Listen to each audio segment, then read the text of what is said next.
नमस्कार मंडळी, मी वरद विजय चव्हाण तुम्हा सगळ्यांचं स्वागत करत आहे. मंडळी, आज रिलीज झालेला आहे मच अवेटेड अवतारचा फायर अँड ॲश वाला पार्ट, आणि हा पार्ट बघून झालेला आहे. ऑलमोस्ट 3.5 तासाचा हा पार्ट आहे. इंटरव्हल वगळता. त्यामुळे पुन्हा एकदा धुरंधर नंतर आपण जवळपास 3.5-4 तास आपण थिएटरमध्ये स्पेंड करतो.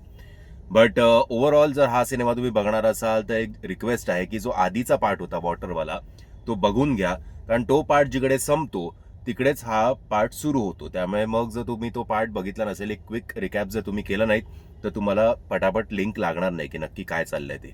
खरं तर जेम्स सरांना हा सिनेमा हे दोन्ही पार्ट्स एकाच याच्यात बनवायचे होते, पण लेंथ एवढी झाली की मग त्यांनी 2 पार्ट्स करायचं ठरवलं. ते आपल्यासाठी चांगलंच झालं, कारण आपल्याला खूप कमी इंटरव्हलमध्ये कालावधीमध्ये आपल्याला या सिनेमाचे, या युनिव्हर्सचे 2-2 पार्ट्स बघायला मिळाले.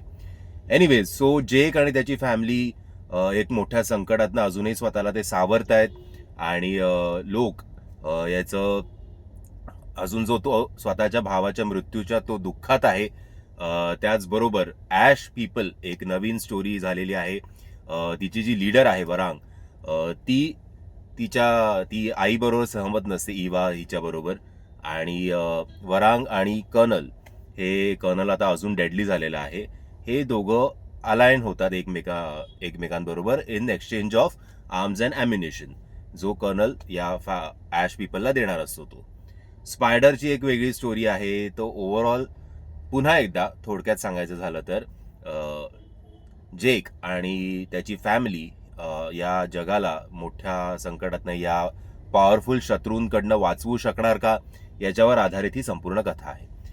कथेमध्ये तसं बघायला गेलं स्टोरी वाईज किंवा असे खूप मध्ये मध्ये बोरिंग होतं नाही म्हटलं तरी, बट त्याचं कव्हरअप कुठे होतं तर व्हिज्युअली हा सिनेमा इतका ग्रँड आहे. इतके काय काही वेगवेगळे प्रकार आपल्याला बघायला मिळतात. जसं पहिल्या पार्टमध्ये मी बघितलं होतं, मग वॉटरमध्ये अजून काही काही आलं नवीन गोष्टी, याच्यात सुद्धा अजून बऱ्याचशा नवीन गोष्टी आल्या आहेत. आणि 3D IMAX मध्येच मी तुम्हाला रेकमेंड करीन की हा सिनेमा बघा. थोडं काहीतरी फ्रेम पर सेकंड काहीतरी याची 60 का 40 आहे. त्याच्यामुळे जरा मध्ये मध्ये लॅग होतो IMAXच्या पडद्यावर असं मला वाटलं. बाकी तुम्हाला ओव्हरऑल काय अनुभव आहे हे कमेंटच्या माध्यमात मला सांगा. बट आय वुड से की स्टोरीमधले जे फ्लॉज आहेत ते फ्लॉ रिकवर होतात.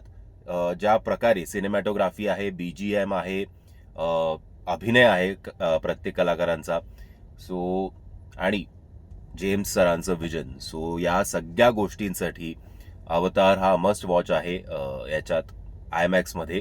आणि बघा, जर 4D मध्ये पण जमलं तर ट्राय करा. 4D मी ट्राय केलं होतं, पण मला तर काही मिळाला नाही तो शो. बट तुम्हाला रेकमेंड करीन की पाहायला हरकत नाहीये. स्टोरीचे फ्लॉज जरा बाजूला ठेवून, आणि खूप मोठा सिनेमा आहे हे सुद्धा डोक्यात ठेवा. धुरंधरमध्ये तो 3.5 तासाचा सिनेमा जाणवला नव्हता. सॉरी, इकडे मात्र नक्कीच जाणवतोय. जरा सर्दी झाली मला, माफ करा. सो मी या सिनेमाला देईन 4 स्टार, कारण व्हिज्युअली स्टनिंग आहे आणि बाकी जरा प्लस पॉईंट जास्त आहेत. स्टोरी बेसिक सिम्पल आहे, जी असं काही नाही की याच्या आधी आपण कधी बघितली नाही आहे, पण तरी या सगळ्या ग्रँड व्हिज्युअल एक्सपिरियन्समुळे ती स्टोरीमधले जे फ्लॉज आहेत ते तुम्ही नक्कीच विसरून जाता. तुम्ही जर हा सिनेमा बघितला असेल तर तुमचं याच्याबद्दल काय मत आहे कमेंटच्या माध्यमातून कळवा. व्हिडिओ आवडला असेल तर लाईक, शेअर आणि चॅनलला सबस्क्राईब करायला विसरू नका. जय हिंद, जय महाराष्ट्र.